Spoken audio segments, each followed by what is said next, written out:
The first award that we wanted to give is going to Pam Kidd, and she is not here. She's in Zimbabwe right now. I'm sure a lot of you know Pam, probably mainly in her role as leader of the L Club that gives wonderful presentations on a monthly basis in various homes throughout the city for the most part. And actually, I'm going to be presenting there next month. Little plug for Transition Nashville. So Pam is in Zimbabwe, and she sent a video that we're going to see right now. Hello from far away Zimbabwe. I want to thank all of you for the great honor that you've bestowed on me. But I want to make it really, really clear that I am really not so much of an awards person. I see myself more as a middleman. I have this one talent of recognizing good people and figuring out ways to bring them together. And you, on the other hand, all of you out there sitting down to dinner right now, you, John Siegenthaler, you, Charlie Strobel, Nell Levin, you, Don Peterson, and you, Don Beiswinger, you, Jerry and Pam Lee, you are the ones who are the real heroes.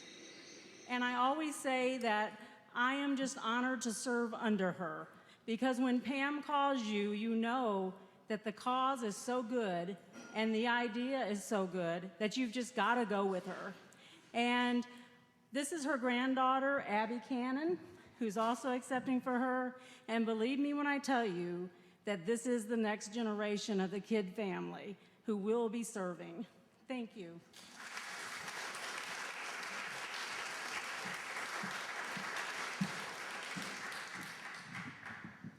All right, thanks.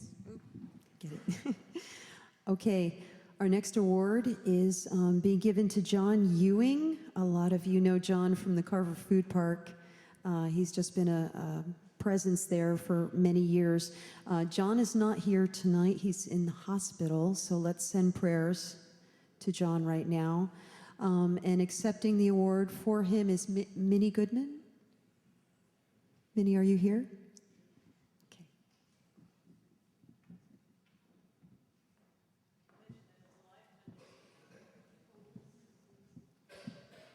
Okay, Nell wanted me to point out this is a Lifetime Achievement Award. John's been an active force in our community for a long, long time.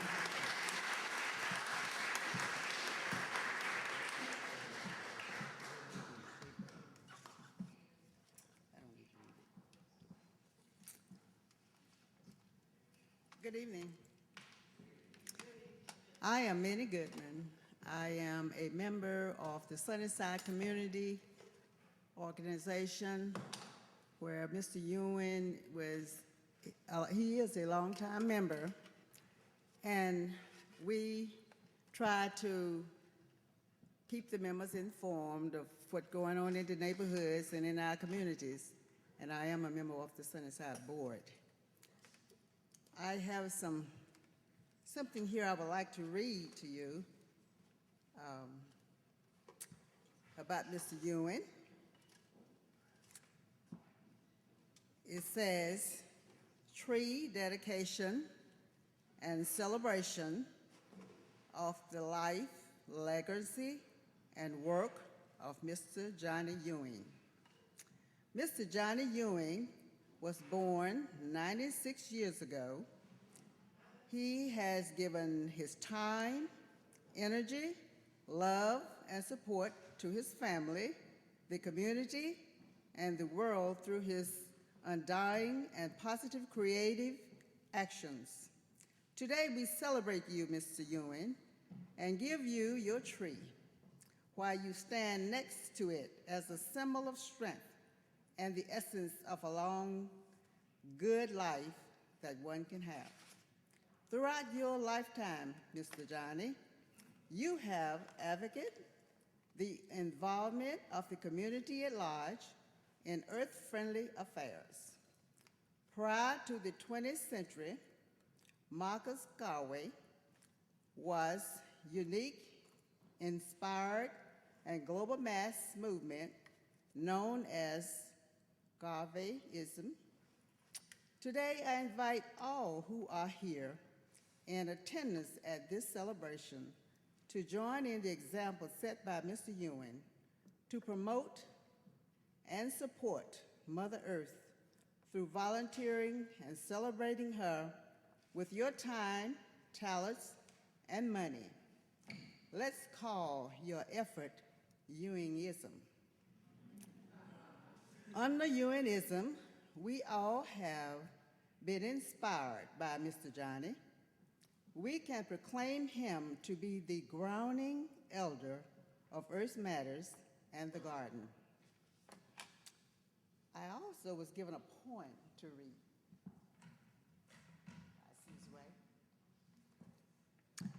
This poem says, Glober Stir Fry.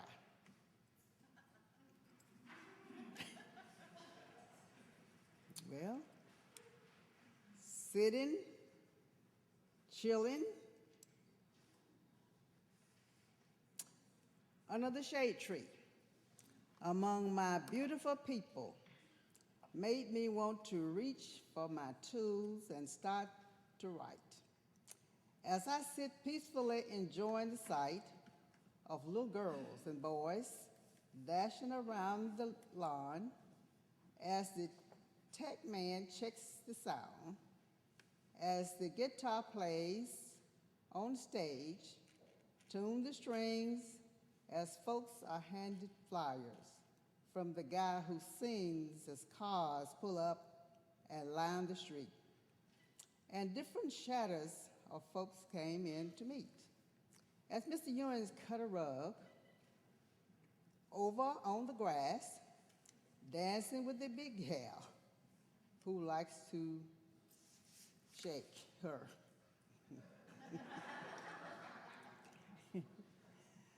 And Lord knows I don't mean to be rude, but I was a wandering bound when we got some good food. Then a yellow butterfly flies over the stage, returning my focus to the page. Lord, that old cat sung get around. I see another fine lady he done found. He tells me he's now 92. Hump got me energy than me and you. So good to see all these lovely faces here in one of the village's most beautiful places. Make sure you all have a real good time. Let the air, the sun, the smells, the folks, the sounds, and the flavors uplift your minds. Thank you.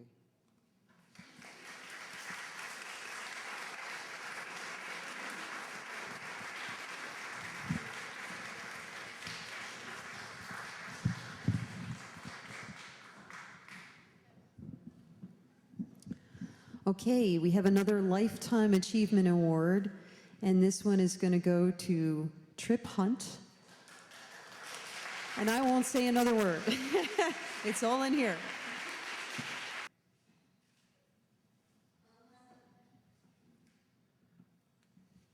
Most men, when they retire and go through a midlife crisis, they jump out of airplanes, buy new cars, go around the world. I chose instead to join in with a bunch of people that sleep in tents on Legislative Plaza and try to keep porta potties in shape. But what drove me there was basically they had a dream, and it was a dream of a better world. And it was not only that, it was that they cared. They cared for the earth, they cared for the people, they cared for all of us. And that's what I want, and that's what I think all of us want. Thank you. Okay, our next Lifetime Achievement Award is, I so want to read some of the amazing accomplishments of all these people, but You have a program, and if you don't, make sure you get one, because I don't want to waste time telling you what you can read in here. But we want to give the next award to Charlie Strobel. Charlie?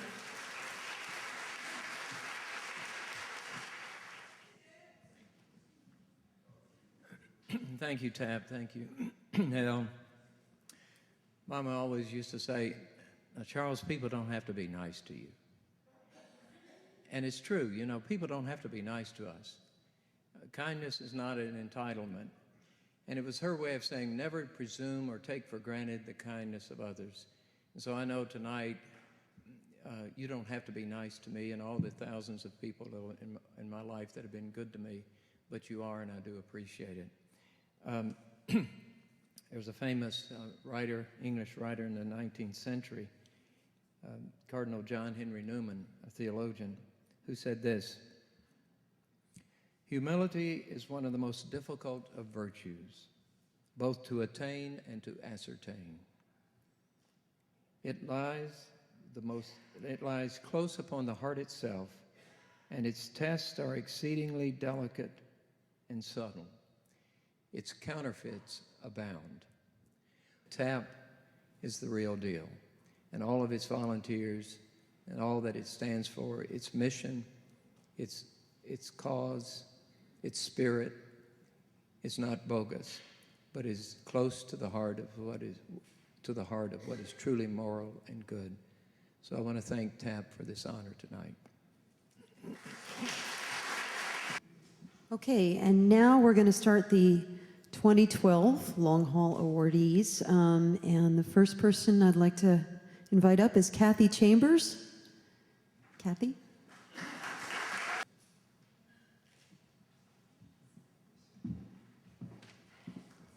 Hey, y'all. Thank you so much for this award. I am humbled in so many ways and see so many people out there who have worked with me in so many campaigns in such a short amount of time. Just wanted to mention a couple. My co-organizer for Clergy for Tolerance, Jan Snyder, yay Jan, Terrell McDaniel, Edith Bloom, Daryl Bolden, Brad Palmertree, Jim Zralick, Jason Brock, Lori Mabry, and many more of you who I know I have not named, and I apologize. As Mr. Siegenthaler noted tonight, it seems that times are getting to the point where the only vote that matters is the white male vote. And we are seeing this time and time again, especially with the issue of immigration, which is what I work to fight against, the anti-immigration laws that are being passed at the state level. And we're facing yet another civil rights crisis, I believe, and I don't think it's going too far to say that. Instead of Jim Crow era laws, as we have heard from many others, we are now looking at Juan Crow era laws. And states are passing legislation so that people can basically judge them on the color of their skin, whether or not they are here legally or undocumented, or as some would call them, illegally, which, by the way, really bugs me in so many ways, mainly because no human being can be illegal.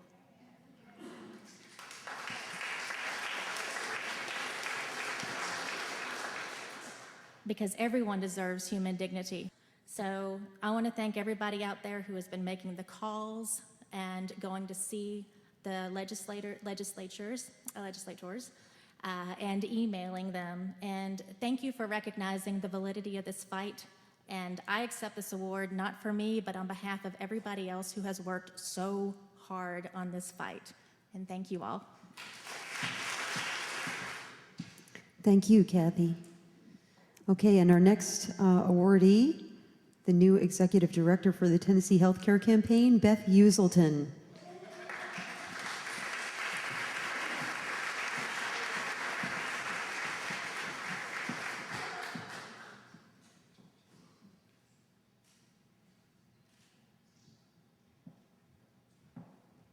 Good evening.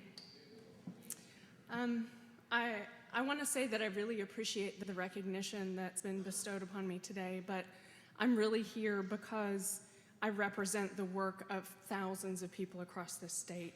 I'm here to accept the award on behalf of the volunteers, the supporters, the board of directors, all of our donors, and particularly those clients that shared their very painful personal healthcare stories with our legislators, with the media, and had the audacity to stand up and say that you and I, our moms, our children, all deserve health care. We've been through a really ugly fight, and this has been a really challenging time to come in as an executive director and to try to learn the ropes. And I will say that I'm going to get a little bit clamped. Anybody who knows me knows that this is a completely normal occurrence, so just carry on. I do want to reach out and say a special thank you to Tony Garr, who's my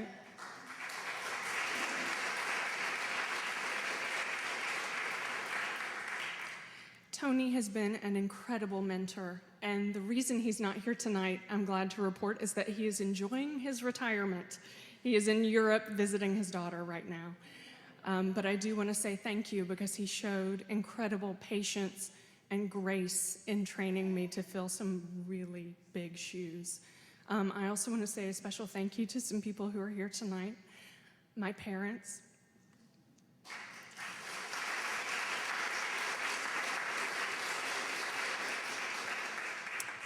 I am a product of an extraordinary community in Knoxville, Tennessee, a community of progressive activists that had the courage to stand up and speak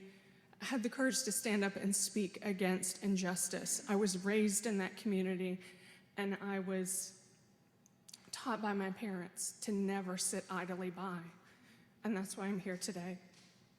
I also want to say thank you to my coworker, Brad Palmertree. Some of you may know that...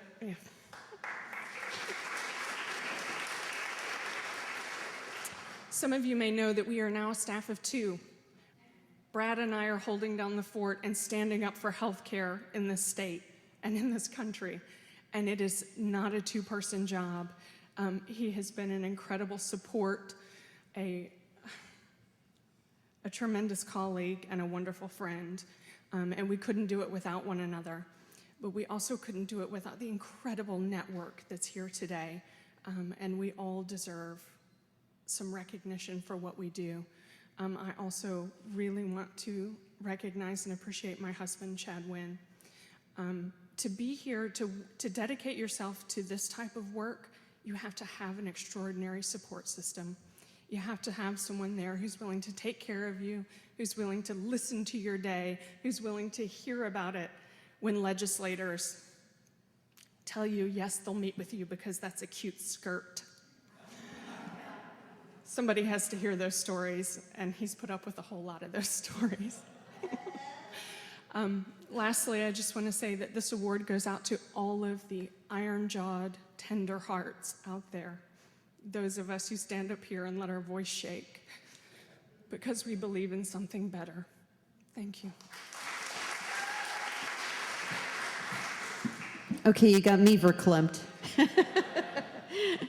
It's always so inspiring to hear what people have to say. It's a wonderful group. My goodness.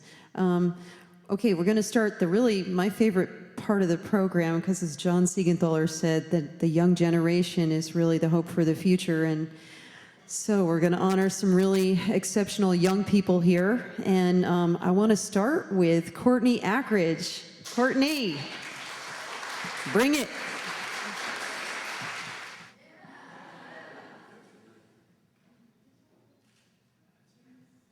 How y'all doing?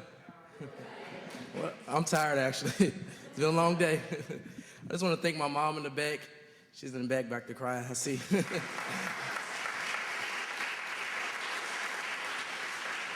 Another person, Sizway Heron. Without him, many of the things I've done wouldn't be possible. That's really all I have to say. I didn't come with a speech today. Sorry, y'all. Well, gonna give me a clap off the stage.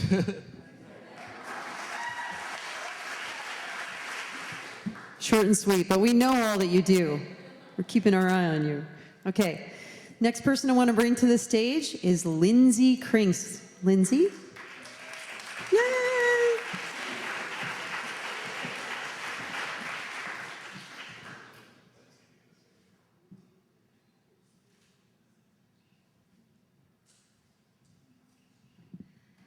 It is incredible to be here with all of you tonight. I was in Chicago earlier this week with some radical Catholic workers for a faith and resistance retreat.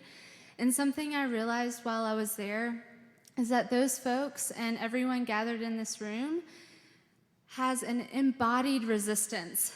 You guys, we're all in it for the long haul, and we know it, and that's why we're here. And our resistance doesn't just mean going to a protest or having a cool bumper sticker, which I saw a lot of good ones outside, a lot, I'm impressed. But it means embodying, resisting empire and power over and war and militarization. And so for all of the work that everyone in this room does, whether it's washing feet or feeding people who are hungry or working for housing or immigration rights or healthcare or workers' rights, and the list goes on, or sustainable communities, I just want to say, continue to embody that resistance with every step you take and every breath you make and everything you buy and everything you do, because that's what's going to make a difference. It's not just going to one thing, and I think we all know that. Something that I think I've realized, and a lot of you have probably realized in this work, is that there's a lot of loneliness that can come in working with issues of injustice and in fighting for change. But something that my hero Dorothy Day once said is that she's found that the only answer to that loneliness is community. And I think that that's what we have in this room. And we have found one another now. So let us work together for change and justice. Thanks. Beautifully said. Amen to that. Okay, and our next awardee is Megan Riggs. Woohoo! Where is she?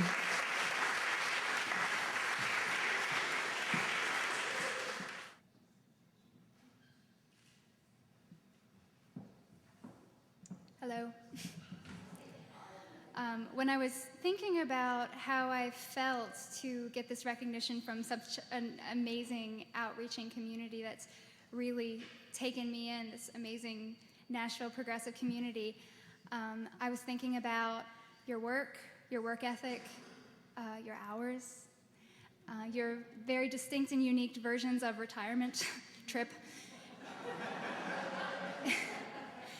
And I'm going to admit to you that I questioned whether I wanted this lifelong commission of work.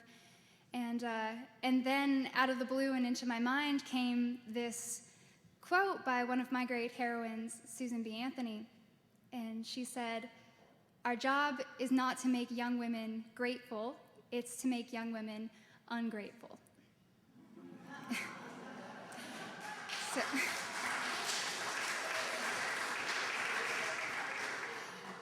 So I guess just tonight I want to look out to all of you and say thank you so much for inspiring me, for pushing me, especially to my friends and fellow ingrates, Will and Lindsay, and all the people in Occupy and all the people in Tennesseans for Fair Taxation, and especially to my friend and mentor, Bill Howell, who's...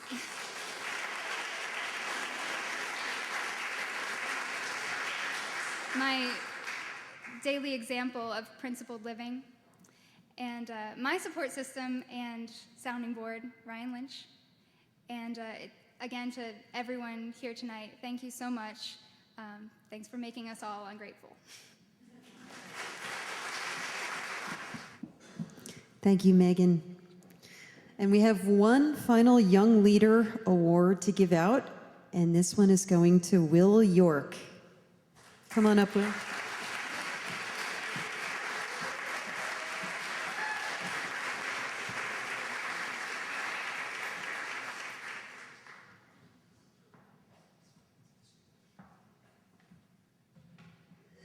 I don't have a lot to say because I know it's getting kind of late, but I just was instantly struck by the diversity of people within our Tennessee progressive community who are here just tonight. I see Code Pink, I see the Nashville Peace and Justice Center, I see Earth Matters, I see Veterans for Peace, Occupy Nashville, the National Lawyers Guild. I mean, it just keeps going on, and it's really quite amazing. And I just have, I guess, just a few brief comments so I wouldn't forget. No, seriously, I'm serious. I was actually sitting at work today timing how long this would take, so to make sure that we were all good. I wanted to first thank my fellow occupiers, of course, who are here tonight, Megan Riggs and Lindsay Crinks. Your incredible work and spirit are a constant source of inspiration for me. A particular thank goes to Trip Hunt, who is essentially my Occupy lawyer partner. We've joked from time to time that Occupy Nashville essentially has its own functioning law firm. But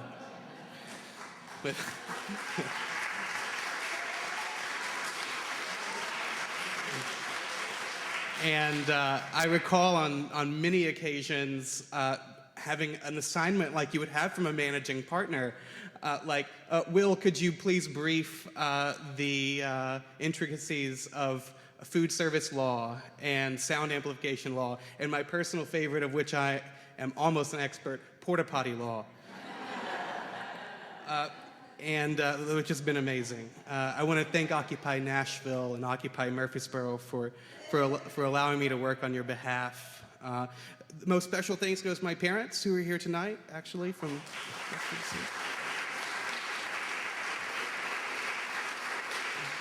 And thank you to the Tennessee Alliance for Progress for reminding us that the death of the left has been greatly exaggerated in Tennessee. It's been a really bad year, I think we all know, but it's time to kind of lick our wounds and battle down and batten the hatches, because this is a lifetime battle. I think that Occupy Wall Street and the non-hierarchical social movements have demonstrated that there is a future here, and I'm glad that TAP recognizes these other young people who are deserving of this type of award. Occupy Wall Street, I think, can't be ignored as a source of people from diverse backgrounds working for real change in our country. That we are nurturing a whole new generation of leaders who are deeply concerned about social justice, economic justice, and human rights. And never in my wildest dreams would I have ever thought that a social movement would be so concerned about government reprisal on speech, which is amazing to me. And I'm optimistic to say that our state's future in the hands of workers dedicated to the fight for their own livelihood in a way that hasn't been seen since the 60s, I think is really upswelling in America and in Middle Tennessee right now. And I was just thinking about John Siegenthaler speaking about inequality, and the first thing that came to my mind, and inequality exists in the law, and it exists in our minds, it exists in the structure of society, and in income, of course, right? Is the words emblazoned above the Ninth Circuit Court of Appeals courthouse. It says, for justice, all place a palace, all season summer. Thank you. Hi, I'm Nell Levin. I'm the Executive Director of Tennessee Alliance for Progress. Thank you. Thank you all for coming out tonight. I'm just deeply grateful. Sometimes when I get really discouraged in my work, it's really rough. It can be rough trying to run a small progressive nonprofit these days in Tennessee. When we don't have any money and all the, I was on the phone with Beth this week and we talked about it all. It's a challenge, but every year I try to weasel out of doing this event and my board says, no, we have to do it. And when I look out here tonight and I see all you and I hear these great young people and all the other people that got awards tonight, I remember why we do this every year with all the work that's involved in doing it. This is why we do it, because of you guys. And now I have the great pleasure of introducing Sekou Franklin. Now, Sekou Franklin is one of my best friends. We talk on the phone for hours and hours and hours about everything all the time. And he has been with me and with TAP, and as we redefined ourselves as an organization that's working for to build a sustainable economy in Tennessee. And it all came about because we started talking a few years ago about Van Jones's message about melding environmentalism and economic justice. And we both heard about that, and the light went on. We said, yes, that's the direction we want to move in. Environmentalism, sustainability, and economic justice. Two groups of people that most of the time don't even talk to each other, okay? Really, seriously, on the left, they don't. And out of our conversations came the Green Collar Jobs Task Force, which we started in around 2009. And I have to tell you that Sekou does more work. I mean, first of all, he teaches political science at MTSU. You know, he's got the whole burden of that, and grading papers and writing papers and all that kind of stuff. But in addition to that, he's this incredible activist in the community. He wrote a report a year ago that called "The State of Blacks in Middle Tennessee." He pulled together all these writers to do this. He didn't get paid anything to do it. He just did it because he knew it had to get done, and he was the guy to do it. He wrote the bill that we had, we presented into the legislature, our Green Jobs bill. I mean, I can go on. He's gone out and he's given, I don't know how many presentations on green jobs and sustainability all over the state and in other parts of the country. I just can't tell you how many things that Sekou has done, and I cannot overstress how important Sekou is personally in my life as a friend and a mentor and a compatriot in this very, very challenging work. So it is with great pleasure that we give Sekou this honor tonight. Come on up here, Sekou.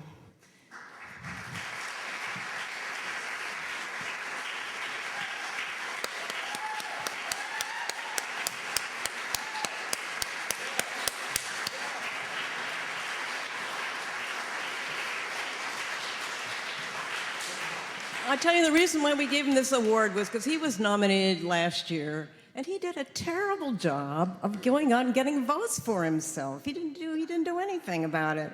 And so the board decided this year, screw that. We're just going to give him the award. We're not going to count on him to go out and get votes because we know damn well he won't do it, you know? Right. So we just said, we're just going to give him the award, the Green Hero Award.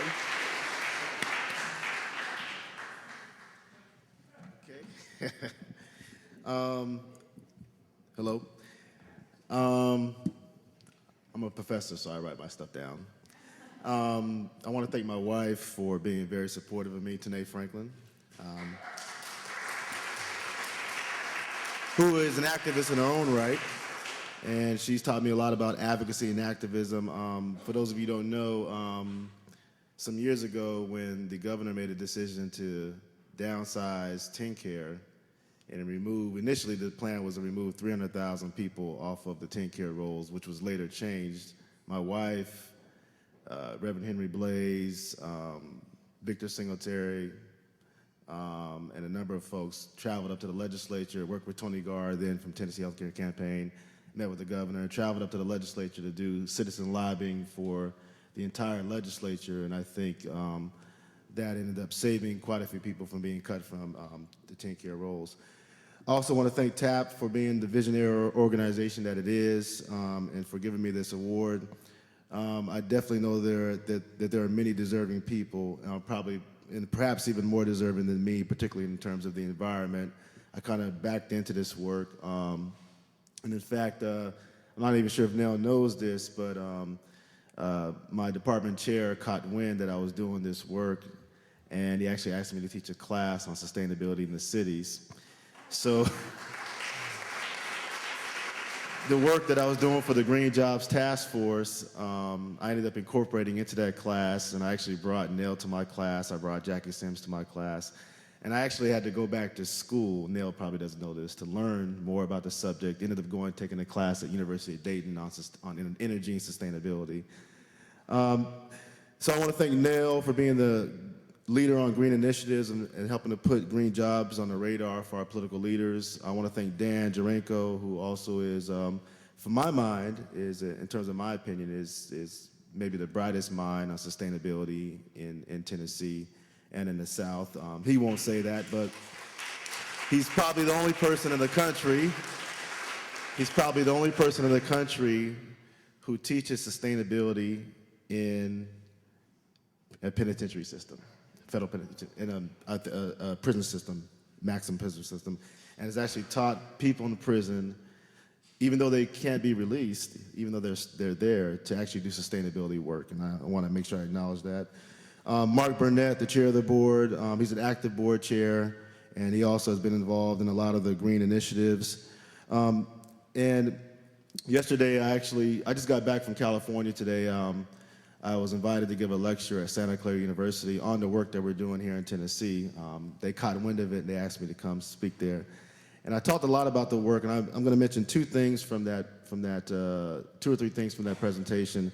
One of our allies, who actually has an affiliation with TAP, used to have an affiliation with TAP, he came out of the Central Labor Council, and after we started doing our work, he ended up setting up a meeting with the Urban League, right?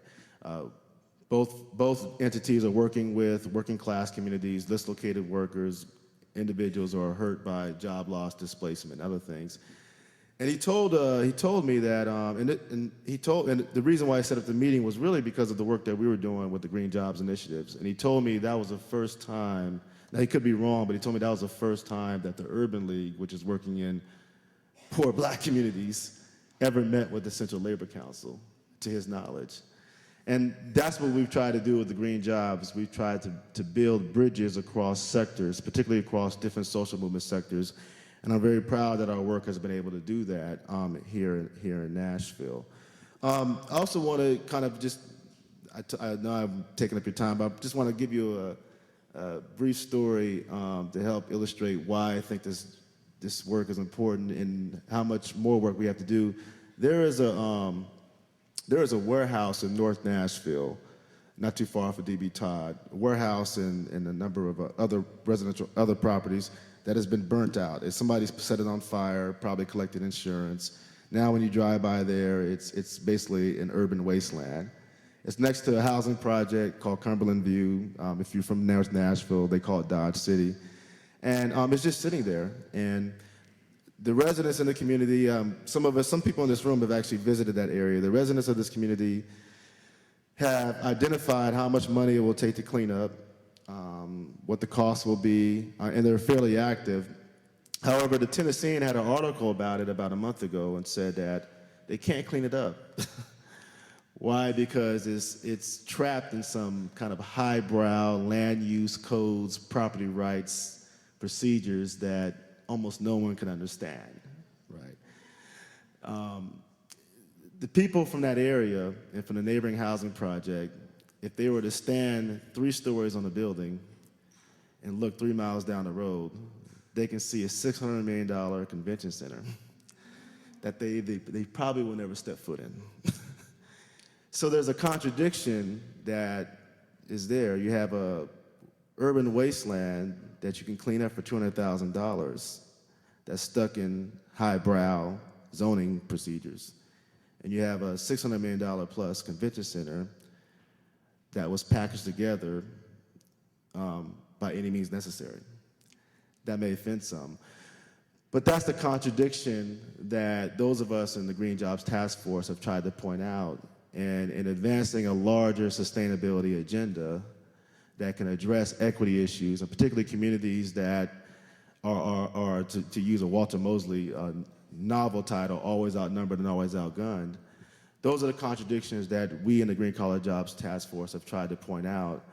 And I think what will happen with the Green Collar Jobs Task Force and what will happen with the Green Jobs movement around the country is that I think 10 years later, 10 years from now, we'll be able to look back and we'll be able to see that we are advancing alternative economic development models, alternative sustainable development models that will address equity, the environment, and that will at least allow economic opportunities to reach communities that for the most part are forgotten. And I want to thank TAP for being the leader in that particular fight.